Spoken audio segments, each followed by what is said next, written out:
Yes, you are right. This is DONNEMEDIATV, and I welcome you in today's session, Bible and Facts. Let's look at the 12 tribes in Canaan. My name is Sasa Drone. When Joshua led the Hebrew people to enter the land of Canaan, they were already organized into several distinct tribes or family clans. These tribes consisted of all the descendants of a strong patriarchal personality from the nation's past, held together by their loyalty to the current tribal leader. As Joshua led the tribes to push the Canaanites out of the land, he divided the territory among these various clans. This map gives a general idea of the tribal settlements based on information in chapters 13 through 23 of the book of Joshua. The popular understanding is that the 12 tribes of Israel were named for the 12 sons of Jacob, but only 10 of Jacob's sons are represented by the settlements on this map. One son, Levi, and all his descendants were denied a land allotment because of their assignment to serve as priests for the rest of the nation. Another of Jacob's sons, Joseph, is represented on this map by his two sons, Ephraim and Manasseh. The Bible often refers to these two sons as half-tribes because of their mixed blood.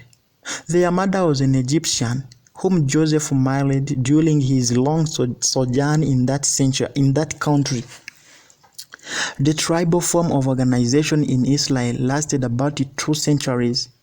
It was a loose type of confederation, with each clan leader making decisions and giving direction for the host of people who were connected with his tribe.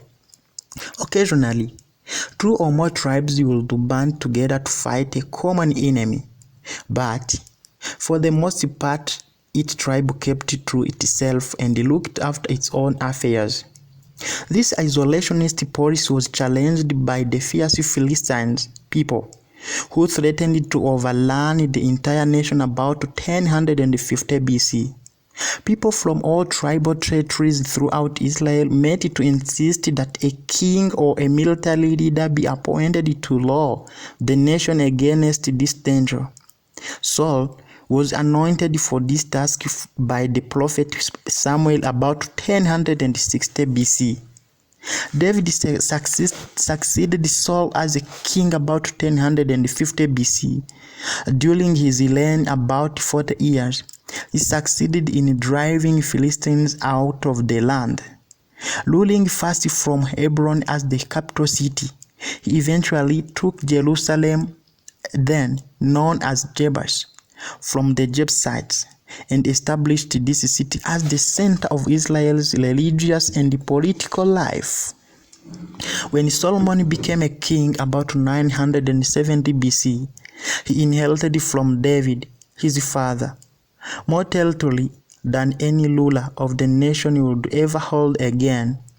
His reign marked the glory days of Israel as an independent nation. Solomon's empire stretched from the northern tip of the Gulf of Aqaba in the south to a point in the north for above the city of Damascus. At Ezion-Geber, he built a refinery for smelting bronze and copper and maintained a fleet of ships for commercial of shipping on the Red Sea.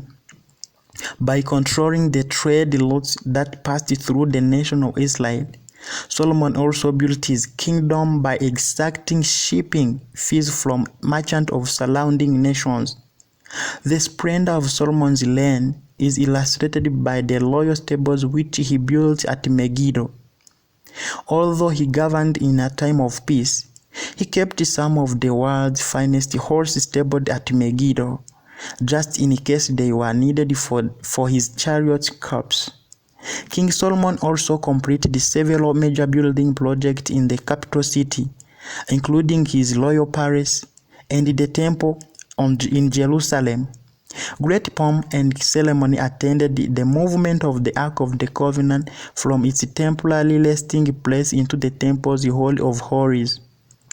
Lavishly furnished, Solomon's temple became the focal point of the faith of the people of Israel. I thank you for staying tuned on DONNEMEDIA TV. And if there is something you need us to do for you, just go in comment section